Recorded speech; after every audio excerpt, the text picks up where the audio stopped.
All right, Darla, thank you. So Anthony Weiner, recent high-profile men caught up in the scandal. And while a lot of attention is on those men, what about their wives and their families? Joining us this morning is relationship expert Becky Shook-Watska. You are with Fairway Divorce Solutions. Let's talk about this. It's not just the high-profile men, it's men across the board or women across the board. Let's talk about these incidents. What happens when the family immediately becomes in the spotlight as well?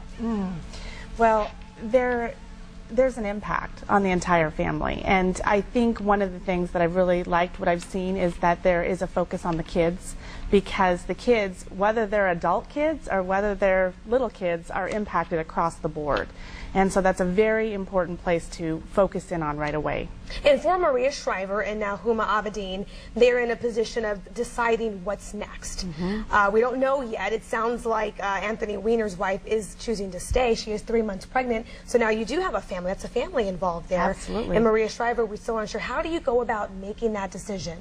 To stay or not to stay? Yes. Yeah, well, I think that you have to look at the whole system, right? I mean, in Shriver's case, you know, there are older kids, right?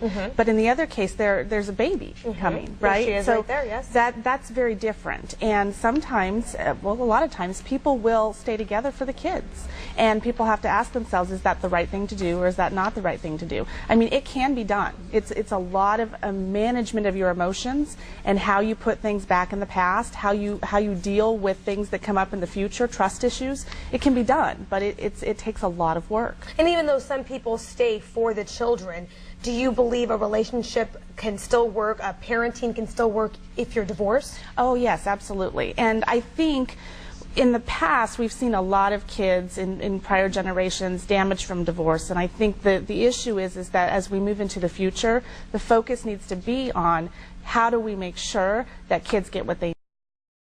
One of the things that has been evolving over the last decade is this concept of co-parenting. Okay. And parenting is very different from co-parenting. And how do you move from a parent to a co-parent? And it's different, and you need to understand that transition and what changes. All right, relationship expert Becky Shook-Watska. You're going to stick around, join us for 6:15. Then we'll talk about if you do decide to have a divorce financially, that financial impact. Absolutely. All right, Becky, thank you. Thank you. We'll take a quick break. We'll be right back after this. Stay with us.